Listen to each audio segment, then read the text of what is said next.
Fala, meu povo lindo, tudo bem com vocês? Bom, gente, a videoaula dessa semana vai ser uma revisão para a nossa prova, tá bom? A nossa prova, gente, vai cair basicamente em ligações químicas. Lembrando que, para que a gente consiga fazer a ligação química, conseguir diferenciar uma da outra, a gente precisa entender a tabela periódica. Beleza? Então, eu vou revisar alguns conceitos aqui com vocês. Vocês terão que fazer, sim, as ligações na prova, tá bom? Mas fiquem tranquilos que todas as ligações que estão lá nós já vimos ou a mesma ligação ou alguma coisa muito parecida com ela. Ok? Então fiquem tranquilos, a prova é extensa, porque para fazer ligação química dá um trabalhinho, a gente tem que interpretar a tabela periódica, mas não está difícil, tá bom? Então vamos lá, gente. Lembrando que, para que a gente entenda a ligação química, a gente tem que saber que os elementos seguem a regra do octeto. O que diz a regra do octeto? Que os átomos eles querem ter 8 elétrons na sua última camada, na camada de valência. E aí eles ficam com a configuração igual a dos gases nobres, que eles são o top do top da tabela periódica. Beleza, meu povo? Então, para que isso aconteça, eles vão precisar doar, eles vão querer receber ou eles vão compartilhar elétrons. Gente, importantíssimo a gente lembrar que alguns elementos eles sofrem algumas alterações. Ó, a gente pode ver aqui que tem algumas exceçõezinhas a essa regra. Então, eles falam sobre o hidrogênio, sobre o hélio, sobre o boro, sobre o alumínio. Gente, olha só. O principal que eu quero que vocês lembrem é o hidrogênio. Ok? Gente, a gente precisa lembrar que quando a gente fala em tabela periódica, nós temos os períodos. O que são os períodos, gente? São as linhazinhas horizontais, olha só. Isso daqui é um período. Então, o hidrogênio, ele está no primeiro período, o lítio e o bério no segundo, o sódio e o magnésio no terceiro, o potássio no quarto e assim por diante. E isso me mostra a quantidade de camadas que esse elemento apresenta, ok? E aí, a gente tem uma coisa muito, muito, muito importante. O número atômico, óbvio que é esse númerozinho que está aqui, ó, que eu sei que é sinônimo de quantidade de prótons, mas quando ele está na tabela periódica, ele está na sua forma na qual o número de prótons e elétrons é igual. Então, o hidrogênio tem 8, eu sei que ele tem 8 elétrons, eu sei que eu vou ter que distribuir 8 elétrons pelo diagrama de Pauling. Ah, galera, tem que fazer diagrama de Pauling na prova, tá? Então, deem uma olhadinha no diagrama, não esqueçam, ok? Então, continuando, gente. Então, eu sei do número atômico e tem uma outra coisa muito importante, que é o grupo, galera. Como assim o grupo?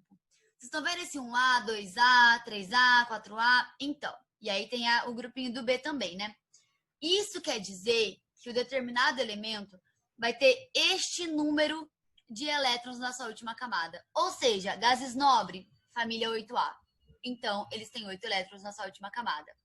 Família 7A, que a gente tem o fluoro, o cloro, o bromo, que cai muito em exercício, o iodo, que também está sempre presente. Eles apresentam 7 elétrons. Família do oxigênio, 6. Família do nitrogênio, 5. Do carbono, 4. Do boro, 3. E assim por diante. Tá, galera? E segue. Família do hidrogênio, 1. Do bério, 2. E assim por diante. Gente, isso daqui vai ser muito bom para a gente poder fazer a ligação química. Por quê? Aquele macetinho que eu falei para vocês. Galera de um lado normalmente se liga com a galera de outro. Se eu tenho galera de um lado se ligando com a galera de outro, eu provavelmente terei uma ligação iônica. Se eu tenho galera do mesmo lado se ligando e são metais, eu tenho uma ligação metálica. Se eu tenho galera se ligando e não são metais, normalmente eu tenho uma ligação covalente. Então, isso é um macetezinho, beleza? Ah, Laresca, chegou lá uma ligação do alumínio com o boro, eu não sei o que eu tenho que fazer, eu não lembro aonde que ele tá, deu ruim. O que eu vou ter que fazer? Gente, quando isso acontecer, vocês vão fazer distribuição eletrônica. Vocês sabem que o alumínio tem 13 e que o boro tem 5? Vocês fazem diagrama de Pauling, vocês vão saber quantos elétrons ele tem na última camada. Lembrando que é camada, hein, galera? Não é subnível. É a última camada como um todo a receber elétrons, ok? Lembra das camadas, né? K, L, M, N, O, então. É isso aí. Beleza, gente? E aí, vamos falar rapidão sobre os 3 tipos de ligação que nós temos. Bom, gente, então sobre as ligações, a ligação iônica, ela acontece entre metais e não metais, que é aquela galerinha de lados opostos da tabela. Quando a gente tem uma ligação iônica, a gente tem a formação de íons. Como assim formação de íons? Nós vamos ter elementos que querem doar elétrons e nós temos elementos que querem receber elétrons. Normalmente o metal, ele doa elétron. Então ele vai ter um caráter positivo. Então ele vai ser um cátion. Enquanto que os ametais ou os não metais, eles têm a característica de receber elétrons, que é a galerinha do lado direito da tabela, beleza? E aí eles apresentam o caráter negativo, então eles são ânions. E aqui embaixo a gente tem alguns exemplos desse tipo de ligação: NaCl, K2S, o MgO, o CaBr2 e vários outros exemplos que nós já fizemos. Beleza, galera? Outra coisa que vale a pena a gente lembrar sobre a ligação iônica é que ela é o tipo de ligação mais forte, beleza? Então aqui só o exemplozinho, lembrando que um vai doar e o outro vai receber, então a gente representa com essa setinha. Tem que fazer bonitinho, tá, gente? Depois a gente falou sobre a ligação metálica, que acho que é a mais simples de todas, né? A ligação entre metais, ok? Então os metais se unem, sendo que ninguém vai doar e receber. Como assim ninguém vai doar e receber? Os elétrons, eles querem doar os elétrons. Os metais querem doar elétrons. Certo, gente? Então, o que eles vão fazer? Vai acontecer aquela teoria que eu falei para vocês, que é a do mar de elétrons, ou nuvem de elétrons. Então, alguns deles vão liberar elétrons, e esses elétrons, o outro não vai receber. Porque todos querem doar. Não é isso que o metal quer fazer? Então, o que vai acontecer? Vai formar esse mar de elétrons. Os elétrons serão liberados e alguns elementos não liberam, outros liberam, e eles vão ficar ali nessa nuvem. Então, isso faz com que eles se liguem. A gente fala que isso forma um retículo cristalino. E aí, esse retículo tem de várias formas diferentes que eu não cobrarei de vocês.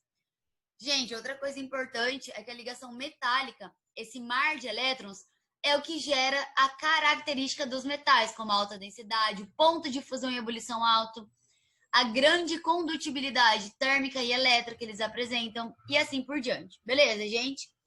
E aí nós chegamos na nossa última ligação, que é a covalente. Gente, a ligação covalente, ela acontece entre elementos que querem receber elétrons, beleza? Normalmente os metais e os semimetais, que são aquela galerinha da família 4A para frente, né? Normalmente. Mais o hidrogênio, lembrando que o hidrogênio gosta de ficar com 2, não com 8, porque ele é uma exceção à regra do octeto. E aí, o que eles vão fazer, gente? Se todo mundo quer receber elétrons, eles vão compartilhar os elétrons. Então, aqui sim, ninguém ganha e ninguém perde elétrons. Então, a gente não tem a formação de cátions, de ânions, beleza? E aí, eles vão se estabilizar compartilhando os elétrons. Então, a gente tem o H2, o N2, o O2, o H2O. A gente tem vários exemplos de ligações covalentes, onde eles compartilham. Lembrando que a gente representa o compartilhamento de elétrons desta forma aqui. Beleza, gente? É tipo um negocinho assim que junta os dois. Vocês entenderam, né? A gente fez vários exercícios sobre isso. E aí nós temos a ligação covalente dativa ou coordenada, mas vamos chamar de dativa, que é o relacionamento abusivo. Lembra que eu falei para vocês? Onde só um vai doar? Então, na verdade, não é bem uma doação. Eles continuam compartilhando, só que um elemento vai compartilhar dois e o outro só vai pegar esses dois. Por isso que eu brinco com vocês, que eu falo que é o relacionamento abusivo, onde só um vai se doar para o negócio dar certo. É isso que acontece aqui. Ah, mas o que tem que ter para ter uma ligação dativa? Galera, sempre precisa que o elemento esteja estável. Então, olha só, a gente tem que ter um elemento estável, obrigatoriamente, e este elemento que já está estável precisa ter pelo menos um par de elétrons livres.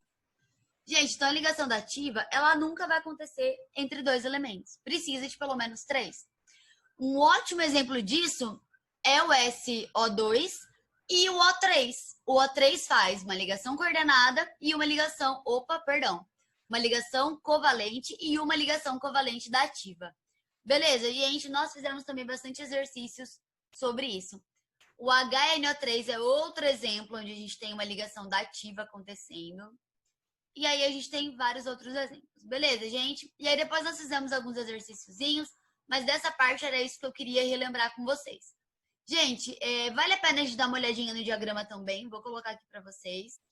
Então, gente, rapidamente para a gente lembrar, essas são as camadas. A última camada a receber elétrons é o que a gente chama de camada de valência, beleza? Então, ó, aqui estão as camadas, a quantidade máxima de elétrons que cada uma delas recebe. E aqui teremos o nosso diagramazinho de Pauling. Cada uma dessas camadas comporta alguns subníveis e cada um desses subníveis comporta uma determinada quantidade de elétrons. Então, a camada K é um S, a L, 2S e 2P, a M, 3S, 3P e 3D. A N e a O vai até o subnível F, tá sumindo as palavras hoje, gente. E depois começa a cair de novo. E aí, cada um deles tem um número máximo de elétrons. Então, o orbital S abriga 2, o P, 6, o D, 10 e o F, 14.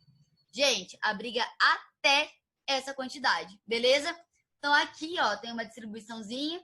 Ó, 2, 4, 10, 12, 18, 20, 30, né? 36, 38 e vamos supor que o elemento tem 38 elétrons. Termina aqui. Qual seria a última camada dele, gente? 5s2, certo? Então, a camada 5. Gente, obrigatoriamente esse elemento, ele precisa estar aqui no 2. Quer ver? Vamos ver. Olha aqui, galera. Ele não tinha 38 elétrons? A última camada dele não era a segunda camada? A segunda camada, perdão. A última camada dele não recebia 2 elétrons? Olha só o elemento. 38 elétrons, tá no segundo grupinho. Beleza, gente? Então, é isso que quer dizer a camada de valência. Beleza, gente? Então, é isso. Esse é o diagrama de Pauling. Tem que saber fazer. Vai ter exercício pedindo isso, tá bom? E aí, aqui tem vários exercícios que nós fizemos sobre isso. Gente, revejam as duas aulas, tanto de tabela periódica quanto as de ligação química. Refaçam os exercícios. E é isso. Vocês estão com uma base boa. Eu acho que a gente falou bastante sobre isso. A gente tem ainda mais uma aula para tirar dúvida. Mas é isso, gente. Tenho certeza que vocês farão uma boa prova. Bom, qualquer dúvida que vocês estiverem estudando, vocês podem entrar em contato comigo. E é isso aí. A gente vai se falando para todo mundo tirar 10 nessa prova. Beleza, gente? Então, um grande beijo para vocês e até a nossa próxima aula.